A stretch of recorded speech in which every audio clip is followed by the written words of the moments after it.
let's get on to the actual presentation. So as said, I'm going to give you a few information about this USVA project. So what it is, what kind of partners are involved in this project, then a bit about the work packages we have, so what kind of things we are doing within the project. Then as an academic partner, of course, some words about the publications, and I wanted to end this with a latest publication we have now submitted that is dealing with link distance measurements that we've also partly discussed already during today. But let's get into these topics. So what is USVA? So Ultra Scalable Wireless Access. It's a project that started 2 years ago. And it's still going for 1 year. You can see the web page QR codes over there on the top. And so yeah, 2/3 down for the project, 1 to go. So we are in good pace at the moment. It is part of this DECT NEXT cluster, so meaning that we have some local national funding instruments all around that provides the funding for this project.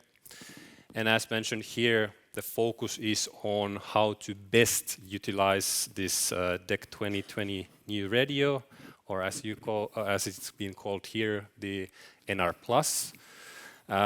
and also to test the first released products that there have been during this time period and still to come, and be involved in this standardization towards future technologies. It is also focusing on 2 main areas, so this classical idea from 3GPP side, so this ultra reliable low latency, as well as the massive machine type communication corners of that 5G triangle, if you remember that. And then in the bottom top right, you have the DECT NEXT link as well. So who we are, we have a bunch of companies, research institutes, universities around Europe, as you can see. We have a bunch of partners in Finland, in Germany, in Turkey, as well as a few partners in Austria and Spain. So quite nice geographical reach around Europe, and a nice collaboration there. Wirepass is coordinating this project, and otherwise things are going nicely. So what are the main activities that we are involved with? So we started the project mainly by defining system architectures and application requirements for industrial use cases, as you can see in the top. Then focusing more at the same time and perhaps more after that towards these 2 like machine type communications and ultra reliable low latency cases. And then towards the end of the project, we have now started to also have this proof of concept examples in these various different areas that you can see over there. So energy networks, industrial condition monitoring, and those 2 other cases as well. At the same time, of course, there's this standardization, so making contributions there, but more on that in the following slides. So this is basically the same thing as in the previous slide, but now more officially divided into different work packages. Not going to go through the first one, that's mostly project management, but for the next 5 from VP2 to VP6, let's go and take a bit of a closer look what do they include. So within this USVA project, in this VP2, we are talking about the standardization, exploitation and dissemination of these results that we are able to get through this.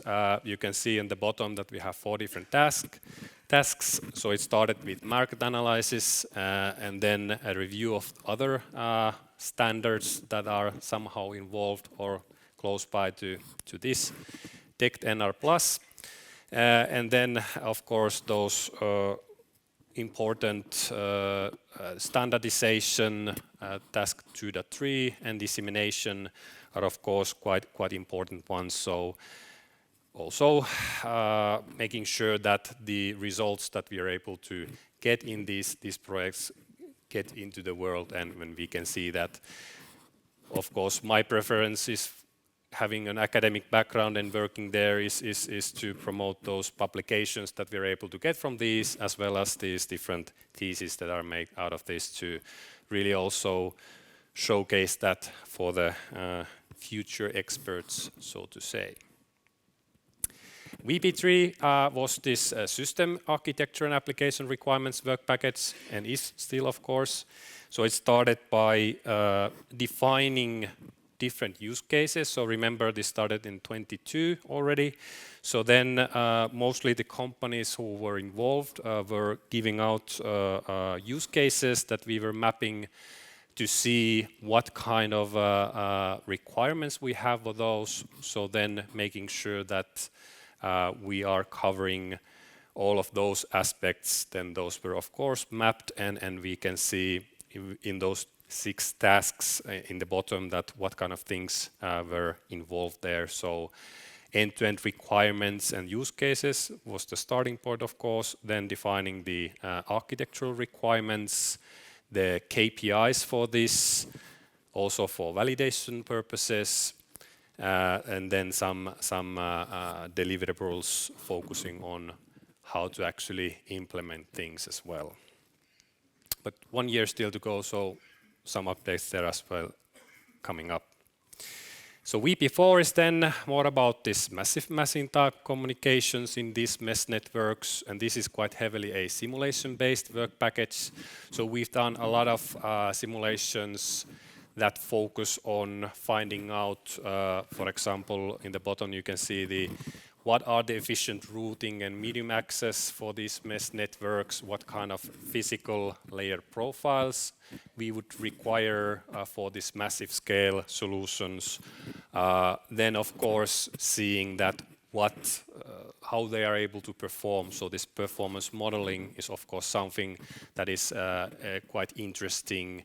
And our own expertise as well in Tampere, these location-based solutions. So checking out how thus positioning would work in these mesh networks and what we can do on that field as well.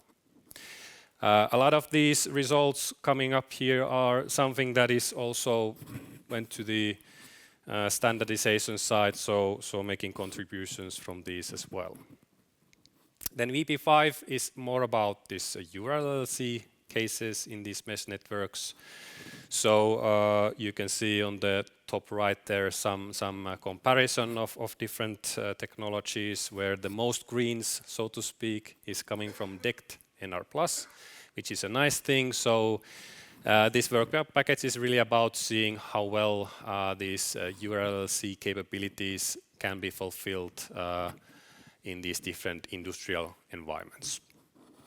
So that's also has been quite nice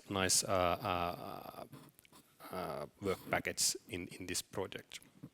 And last but least, we have the proof of concepts work package. So really focusing on implementing these different kinds of use cases that we've been defining here, coming up with the real showcases on how these networks are able to work when we've started to have devices available in the markets. Now we have, for example, cases where we are developing simulators and then seeing how well those are able to match with real life use cases, some remote control and monitoring in energy networks. For example, my colleagues in VTT are doing those. You can see on the bottom right an example about that. If you can see, well, you will get the slides anyway, so take a closer look. And then we have conditioning monitoring in industrial facilities. There's, for example, a DECT NR plus network with Valmet in industrial facility. So that has been done. I unfortunately don't have a picture of that. And then we will still have a few demonstrators in the upcoming year to have. There's a small list of publications that you can see over here. So within the first 2 years, we've had something like around 10 to 12 publications so far. Currently, there is some internal reviews going on, so more are coming. As you know, in many of these kind of academic projects, we tend to have more publications coming out towards the end of the project, so that pace is now increasing quite a bit towards the end. Also, theses, so we have now 4 theses, if I calculated correctly, at least from our side. I might be missing some, so I will still double check that before the final publication of these. I also now want to give you a bit of an example. Let's see what the time is. Good. About the latest publication that we've done now in the last summer with my thesis worker that we just sent for publication. So there was talk about what kind of link distances we are able to get, point-to-point distances between 2 nodes. So that was our starting point to see, well, what we can do with these nodes that we now have available, and to evaluate those with different KPIs, taking into account what kind of transmission powers, antenna heights we have, and so on, and then seeing those success rates that they are enough for certain use cases. And if we now see what we did, so this is a typical example. So there on the right, you can see some of the practical stuff we had. So Lauri was mentioning about these Nordic Semiconductors 91 series. So we had those 9131s there. 2 of those set up on top of tripods. We used a fixed, well, mostly a 1.5 meter antenna heights there, omnidirectional antennas, and then we took those further and further away from one another in simple terms, and then, run scripts to see how things went. Of course, there was some other devices included there as well to make sure that we have, exact distances and whatnot, and seeing that there's not any other interference available in those areas where we were measuring. I don't know, can you see that, but there's a table about some parameters that are representing some of the most important ones. So the transmission powers that were available with those devices, the used the used channels, the channel bandwidths, and so on. Perhaps just mentioning here that we were using those Nordic Semiconductors software to do those ping requests that Lauri was mentioning, and seeing that over a period of 5 minutes per distance, that with an interval of one packet per second, how well it performs under those conditions. And then you repeat that for several distances. To mention some, there are like, of course, our campus area. There we did a lot of measurements, naturally. Then in Varpa's office, Valmet office, then even in factory, so in industrial area we did some measurements. Then outdoors in some parks and suburban areas near power lines, over lakes, and well, also from an observation tower to see that how long we can actually go simply by going a bit higher. So not going to drown you with too much details. I'm going to actually promote an event that goes to more details about this. But here's one example from indoor locations where we were doing measurements. And what you can see from here, it says maximum distances with minimum transmission power. Typically, if you're indoors, you're limited by that indoor area, so you cannot go more far away than the corridor is, for example, length. So then you just drop the power to see that when you can get that maximum distance while still keeping the success rates over the threshold that you have set up. So yeah, here you can see some examples that with a success rate of over 90%, so meaning point to point, and transmission powers from -20 to 0 dBm. You can get in line of sight from 40 to 190 meters indoors with that 1.5 meter antenna height, and for non-line of sight use cases in the indoors, you can get over 60 meters with a 0 dBm transmission power. So few example figures to consider.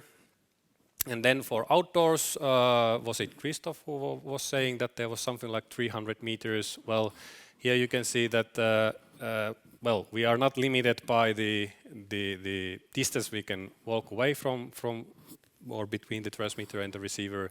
So of course then we are limited by the maximum transmission power, and then of course by the success rate eventually. So there you can see that as an example with quite low device height. So again, 1.5 meter.